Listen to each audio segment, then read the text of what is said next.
नमस्कार. घरच्या स्वयंपाकमध्ये आपलं स्वागत आहे. संक्रांतीचा हळदी कुंकू म्हटलं की त्यासोबत आला वाण आणि तिळगुळ घ्या गोड गोड बोला म्हणण्यासाठी तिळगुळाचा एखादा पदार्थ. यासाठीच मी हळदी कुंकू स्पेशल रेसिपी घेऊन आली आहे. तिळगुळाची रेवडी ही रेसिपी. अवघड वाटणारी ही रेसिपी काही टिप्स आणि ट्रिक्स वापरून किती सहजपणे बनवता येते हे पाहिल्यावर तुम्हाला जर नवनवीन पदार्थ करून पाहण्याची हौस असेल तर खात्रीने सांगते तुम्ही ही रेसिपी नक्की ट्राय कराल. चला तर रेसिपीला सुरुवात करूया आणि साहित्य काय घेतले ते बघूया. इथं 150 ग्रॅम गूळ घेतलेला आहे. अशा प्रकारे चिरून घ्यायचा आणि तेवढ्याच वजनाचे म्हणजे 150 ग्रॅम पांढरे तीळ घेतलेले आहेत. तिळगुळाची चिक्की, लाडू किंवा रेवडी बनवताना आपण गूळ कसा घेतो याच्यावर गुळाचं प्रमाण अवलंबून असतं. म्हणजे इथे आपण जेवढे तीळ घेतलेत तेवढ्याच वजनाचा चिरून घेतलेला गूळ घेतलाय. पण जर गुळाचे थोडे मोठे खडे घेतले तर आपल्याला 170 ते 180 ग्रॅम गूळ घ्यावा लागेल. कारण खडे वितळायला वेळ लागतो आणि त्यामुळेच आपण इथं चिरून घेतलेलाच गूळ घ्यायचा आहे. गूळ जर आपण अशा प्रकारे चिरून घेतला तर आपल्याला त्याचा एक महत्त्वाचा फायदा होतो, तो म्हणजे आपला पाक लवकर तयार होतो, कारण गूळ लवकर वितळतो. पण खडे जर घेतले तर थोडा उशीर लागतो, पण पाक व्यवस्थित केला तर दोन्ही पद्धतीमध्ये आपली रेवडी चिक्की काय असेल ते अगदी व्यवस्थित होतं. त्याला चटके बसतात म्हणून रेवडीची रेसिपी करायला अवघड वाटते, पण बटर पेपरचा वापर करून अगदी सोप्या पद्धतीने आपण रेवड्या बनवणार आहोत. माझ्याकडे छोटे बटर पेपर होते, मी त्यांना मशीनवर जोडून एक मोठा पीस बनवलाय. तुम्ही शक्यतो एक मोठा बटर पेपर घ्या. कढई गरम करून घेतली, त्याच्यामध्ये घालायचे आहेत 150 ग्रॅम पांढरे तीळ.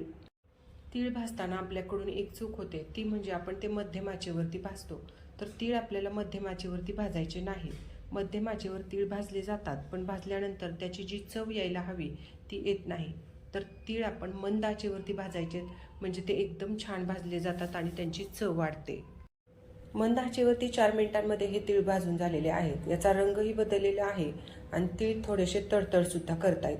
तर आता पटकन आपण काय करायचं, हे तीळ कढईतून बाजूला काढून घ्यायचे. लो फ्लेमवरती गॅस पुन्हा चालू केलाय आणि कढई गरम करायला ठेवली. कढईमध्ये 1 चमचाभर तूप अशा प्रकारे घालायचं, म्हणजे कढईला कोटिंग झालं तर रेवडीचं मिश्रण कढईला जास्त चिकटणार नाही. तूप गरम झालं की याच्यामध्ये घालायचं आहे चिरून घेतलेला गूळ आणि आता आपण याला मेल्ट करून घ्यायचंय. तूप घातल्यामुळे रेवडीला किंवा कोणताही पदार्थ आपण जेव्हा बनवतो त्याला एक छान चकाकी येते. तर सुरुवातीला गूळ मेल्ट करून घ्यायचा. 1 ते 1.5 मिनिटांमध्येच हा गूळ आपला मेल्ट झालेला आहे. याकरताच आपण गूळ चिरून घेतला होता. गूळ चिरून घेतला म्हणजे पाक लवकर व्हायला मदत होते. आणि मी गॅस मंदच ठेवलेला आहे. संपूर्ण रेसिपी आपल्याला मंद गॅसवरच करायची आहे. गुळाला थोडासा फेस यायला लागलेला आहे, पण याला खूप जास्त फेस येईपर्यंत आपण अजून शिजवायचं आहे. आणि त्याच्यानंतर मी तुम्हाला सांगते की याचा नक्की पाक कसा करायचा ते. आपल्याला हवा तसा पाक होईपर्यंत आपण याला सतत असं ढवळत राहणं बंद करायचं नाही. तर मंद गॅसवरती 3 मिनिट झालं मी या गुळाला शिजवून घेते. तर तुम्ही बघू शकता इथे याला फेस भरपूर यायला लागलेला आहे. सुरुवातीला आपण कढईमध्ये गूळ घातल्यानंतर 1 मिनिटांमध्ये मेल्ट झाला आणि आता पुन्हा मी याला 3 मिनिट शिजवले. आता आपण पाक चेक करूया. पाक वेळोवेळी चेक करणं खूप गरजेचं आहे, नाहीतर तो पुढे जाईल. तर आता एका डिशमध्ये मी पाणी घेतले, त्याच्यामध्ये या पाकाचे 2-3 थेंब टाकायचे आणि थोड्या वेळाकरता आता गॅस बंद करायचा. कारण आपला पाक जर तयार झाला असेल तर गॅस सुरू ठेवला तर तो पुढे जाऊन कडक होईल आणि बिघडेल. डिशमध्ये टाकलेले पाकाचे थेंब आता थोडेसे थंड झालेले आहेत. तर या स्टेजला आपण याला बघूया. वरून अशा प्रकारे टाकले की कटकन आवाज येतो, म्हणजेच आपला पाक तयार झालेला आहे. याकरताच मी गॅस बंद केला होता. आणि आता तुम्हाला ही गोळी मी तोडून सुद्धा दाखवते.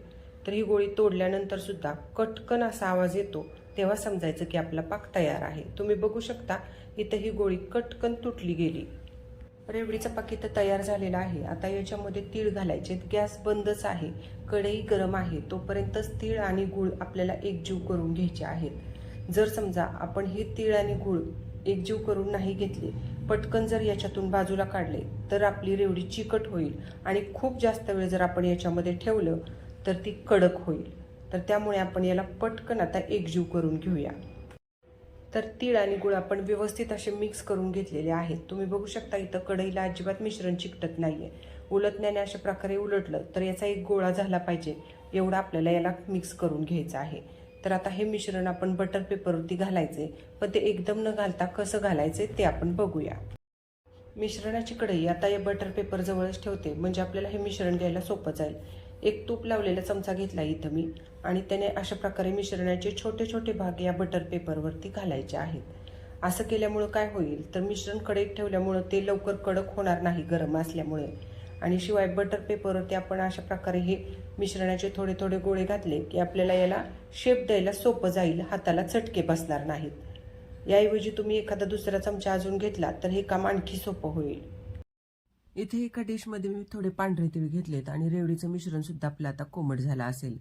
तर आता आपण या रेवड्या बनवून घ्यायच्यात. तुम्ही बघू शकता मिश्रण कोमट झाल्यामुळे हाताला चटके न बसता अगदी मस्त रेवडी आपल्याला बनवता येते. अशा प्रकारे गोल करायचा आणि थोडंसं दाबायचं तर आपली रेवडी तयार आहे. तयार रेवडी तिळामध्ये घालायची म्हणजे त्याला वरून तिळाचं कोटिंग होईल. हे संपूर्णपणे ऑप्शनल आहे, हे नाही केलं तरी चालेल. तर सगळ्या मिश्रणाच्या रेवड्या मी आता अशाच प्रकारे पटकन बनवून घेते. इथे सगळ्या रेवड्या मी बनवून घेतलेल्या आहेत आणि तुम्ही बघितलंच असेल अगदी सोप्या पद्धतीने आपण या रेवड्या बनवल्या. करायला अवघड वाटणारा हा पदार्थ थोड्याशा टिप्स आणि ट्रिक्स वापरल्या तर अगदी करायला सोपा होतो. तर तुम्ही बघू शकता एकदम परफेक्ट रेवडी आपण इथं बनवलेली आहे. मी सांगितलेल्या टिप्स आणि ट्रिक्स फॉलो करा, तुमच्या सुद्धा रेवड्या एकदम मस्त होतील. आता महत्त्वाची गोष्ट म्हणजे जेव्हा मी बटर पेपरवरती हे मिश्रण घातलं तेव्हा उरलेलं जे मिश्रण आहे ते कढईतच ठेवलं होतं. त्यामुळे काय झालं तर बटर पेपरवरच्या मिश्रणाला रेवडीचा शेप देईपर्यंत कढईतलं मिश्रण कढई गरम असल्या कारणाने कडक झालं नाही, शिवाय ते पहिल्या इतकं गरमही राहिलं नाही. त्यामुळे नंतर त्याच्यापासून रेवड्या बनवणं सोपं केलं. तुमच्या मदतीला आणखी कोणाला घेतलं तर ही अगदी 10 मिनिटांमध्ये रेसिपी तयार होते. आपण घेतलेल्या साहित्यामध्ये 49 रेवड्या तयार झालेल्या आहेत. तर संक्रांतीच्या हळदी कुंकाला तुमच्या मैत्रिणींचे तोंड गोड करण्यासाठी ही रेसिपी नक्की ट्राय करा. हा व्हिडिओ जर तुम्हाला आवडला असेल तर लाईक करा, शेअर करा आणि अशा छान छान रेसिपीज पाहण्यासाठी घरचा स्वयंपाक चॅनलला सबस्क्राईब करायला विसरू नका.